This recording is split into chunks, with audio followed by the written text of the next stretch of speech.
Hi ಎಲ್ಲರಿಗೂ ನಮಸ್ಕಾರ. ನಾನು Sushma. Welcome back to my channel. ಇವತ್ತು ನಾನು ನಿಮಗೆ ಕಡಲೆ ಪುಡಿ ಮಾಡೋದು ಹೆಂಗೆ ಅಂತ ತೋರಿಸ್ತೀನಿ. ಬನ್ನಿ ಹಾಗಾದರೆ ನೋಡೋಣ.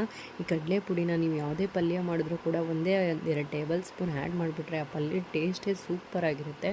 ಮತ್ತು ಕುಂಬಳಕಾಯಿ ಪಲ್ಯನೂ ಅಷ್ಟೇ, ಯಾವುದೇ ಬಸ್ಸಾರು ಮಾಡಲಿ ಆ ಬಸ್ಸಾರಿಗೂ ಹಾಕಿ ಪಲ್ಯಕ್ಕೂ ಹಾಕಿ ದೋಸೆ ಮೇಲೆ ಹಾಕಿ ತುಂಬ ಟೇಸ್ಟಿಯಾಗಿರುತ್ತೆ.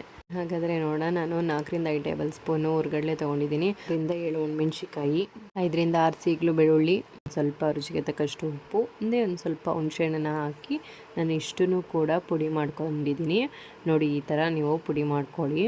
ಈ ಥರ ಪುಡಿ ಮಾಡಿಕೊಂಡು ನೀವು ಸ್ಟೋರ್ ಮಾಡ್ಕೊಳ್ಳಿ, ಒಂದು ಬಾಕ್ಸಿಗೆ ಹಾಕಿ ಇಟ್ಕೊಳ್ಳಿ. ನೀವು ಯಾವಾಗ ಪಲ್ಯ ಮಾಡಿದಾಗ, ಕಾಳುಗಳ ಪಲ್ಯ ಅಥವಾ ಬಸ್ಸಾರು ಮಾಡಿದಾಗ, ಏನು ನೀವು ಕುಂಬಳಕಾಯಿ ಪಲ್ಯ ಮಾಡ್ತೀರಲ್ಲ ನೋಡಿ, ಕುಂಬಳಕಾಯಿ ಪಲ್ಯಕ್ಕಂತೂ ತುಂಬ ಟೇಸ್ಟಿಯಾಗಿರುತ್ತೆ. ನೀವು ಕೂಡ ಟ್ರೈ ಮಾಡಿ ಹೇಗಿತ್ತು ಅಂತ ನನಗೆ ಕಮೆಂಟಲ್ಲಿ ತಿಳಿಸಿ. ಈ ವಿಡಿಯೋ ನಿಮಗೆ ಇಷ್ಟ ಆಗಿದೆ ಪ್ಲೀಸ್ ಲೈಕ್ ಮಾಡಿ, ಶೇರ್ ಮಾಡಿ, ಸಬ್ಸ್ಕ್ರೈಬ್ ಮಾಡಿ. Thank you for watching.